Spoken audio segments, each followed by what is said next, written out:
What's up, fight fans? This is Kurt DeVille with Counterpunch Boxing News, and I have some new news concerning Guillermo Rigondeaux and Mr. Casimero.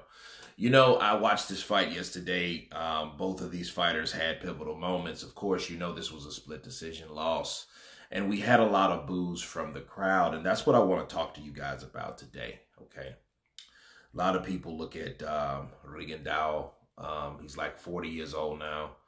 You know, he's been in the game a long time. I don't know if he's fighting for legacy or is he just fighting for a paycheck. But, you know, one thing that will always frustrate fans is the amateur scoring style. Okay, a lot of Cubans are very talented. They're very knowledgeable of the sport. And they have the tutelage of the Cuban school. Okay. And what ends up happening, a lot of times they come over to the pros and they see how easy it is to score, but not knowing there's other levels to the professional rankings. When you become a professional, you have to adapt to a professional style. See, a lot of times fighters that, like Floyd Mayweather, for a perfect example, Floyd fought a totally different way when he was Pretty Boy versus Money. Money fought in a way of similar to a Cuban style way, you know, hit without being hit. You know, he was just more defensive because he was able to block punches instead of move. Okay. You know, when you're talking about defense in boxing, you can weave, you can bob, you can move. Okay. You can parry or you can block. Okay. Now, blocking, though, is the last thing you ever want to do whenever fighting, okay? You don't want to ever block punches unless you're just too close to the punch to avoid the punch, because believe it or not, even when you get punched and it's a block, the puncher's still making contact. Now, it may not be a scoring blow, but it's still something that you're absorbing, okay? So when somebody punches and you have your guard up, okay, you're still absorbing that punch. The absorption of that punch is still there. That's why guys like Winky Wright, he was still able to put his hands up, you know, but then the guys are punching him. They're never really hitting him flush, but if you notice, he was a fair-skinned cat, so he was still swelling, okay? So you would still see marks of the swelling, but actually it's the punch that's coming, and then his hand is actually hitting his face from the punch that's hitting his hand. So, you know, those things come into play. So when you think about blocking is the very last thing you want to do. However, saying all that to say this, when you do move and you move to avoid a punch or an attack, people look at that as disengagement. And when you disengage from a fight, people are not going to look at that, especially when you have a pro-Mexican crowd, you know, even an American crowd, a Filipino crowd, because, you know, Casimero's from the Philippines, and then he definitely had a type of style that excited the crowd. Well, when he's in there with a guy that hits without wanting to get hit, and he's not blocking, so he's not showing you his savvy, and it looks appealing in a professional style, he's moving. You know, and then that movement comes from an amateur style. Okay, so, you know, Rigondeaux, the punches that even he was throwing, he was still slipping. So Casimero just looked like a guy that was chasing this guy, which really he was. And the thing about Rigondeaux, instead of him using that as an advantage, because he could have assumed, okay, this guy's chasing me. He could set up shots. Bow. Because, you know, because most Cubans they have the cat and mouse mentality anyway. Come to me and I'll make you chase me. Then that gives me an opportunity to hit you because you're frustrated because you have to chase me. Well, Rigondeaux got to the point in the championship rounds, he pulled a De La Hoya Trinidad. Okay. He didn't no longer want it to engage in anything. And I think that's why he lost that fight, even though it was a split decision loss. He lost because he thought in his mind, being too overconfident, being really arrogant. Okay, because a lot of Cuban fighters are arrogant because they are very knowledgeable and they know how to box.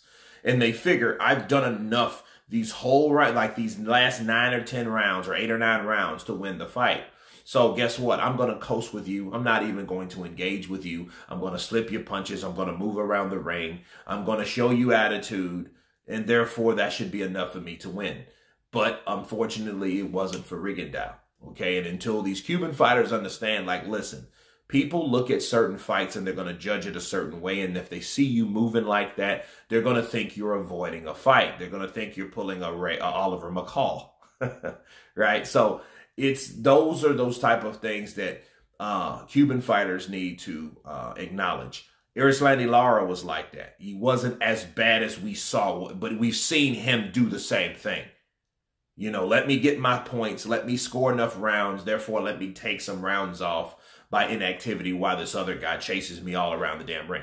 Don't work like that. And that's why you have weird like Brian Castano, Lara, draw. Okay. Him and Medina, draw. Okay. He had another draw against Matarosian. Matarosian, another draw. Why? Because of the way they decide to fight and engage and the times they choose and pick and engaging in certain fights and stuff like that. Look, you have to be active the whole fight. If Rigondeaux would have showed these guys, because see, these are championship rounds. The last 2 rounds, I watched Rigondeaux move rather. He moved to avoid punches, but he didn't care to show, hey, I can still punch you. You have to engage. That's a professional mindset. So again, a lot of these amateur fighters that were just extensively he was a 2-time golden Olympian amateur fighter.